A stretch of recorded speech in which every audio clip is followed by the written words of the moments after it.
It's a noisy corridor in a mid-sized secondary school in Birmingham.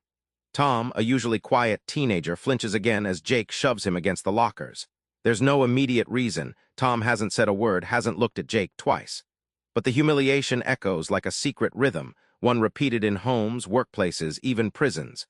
What really drives Jake? And why does Tom carry this bruising silence? Let's step inside these moments and crack open the complex world Dennis Lines reveals in the Bullies. Understanding bullying starts by stepping into the bully's shoes, less easy or obvious than it sounds.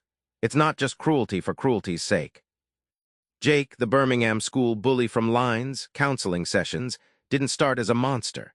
His aggressive outbursts masked deep insecurity, growing up with an emotionally absent father and chaotic home. His shove against Tom wasn't random. It was Jake's way to carve out control in a world that made him feel small and powerless. Think of bullying as a wildfire started to clear underbrush, painful to witness but functional in clearing space. Bullies like Jake use intimidation as a smoke screen, asserting control to protect fragile egos.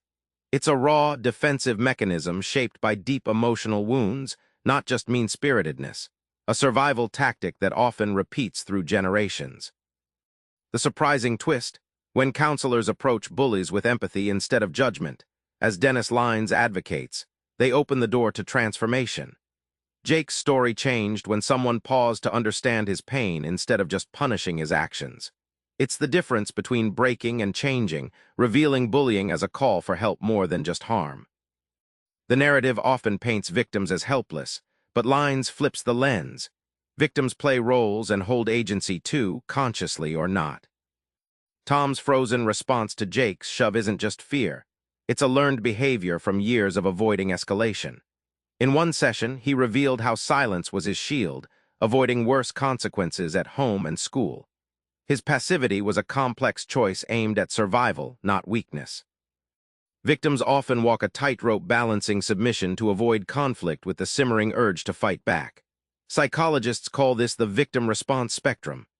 It's like a dance, sometimes freezing, other times biting back, but always deeply adaptive, shaped by past trauma and social cues. What Lines teaches us is the power of reframing.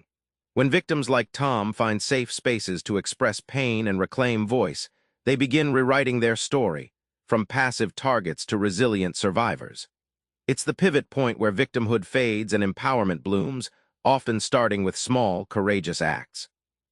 You might think bullying stops at school gates, but Lines shows it morphs, thriving in offices, prisons, even battlefields, each with its own cruel logic. In the corporate maze, Lines profiles Sarah, a mid-level manager pushed around by her boss's strategic bullying. It wasn't physical but psychological, daily undermining that crushed confidence. Bullying here is a currency of control, disguised in performance targets and cold emails, leaving invisible scars that sting just as deep. Prisons and the armed services are brutal breeding grounds for bullying, Lines observes.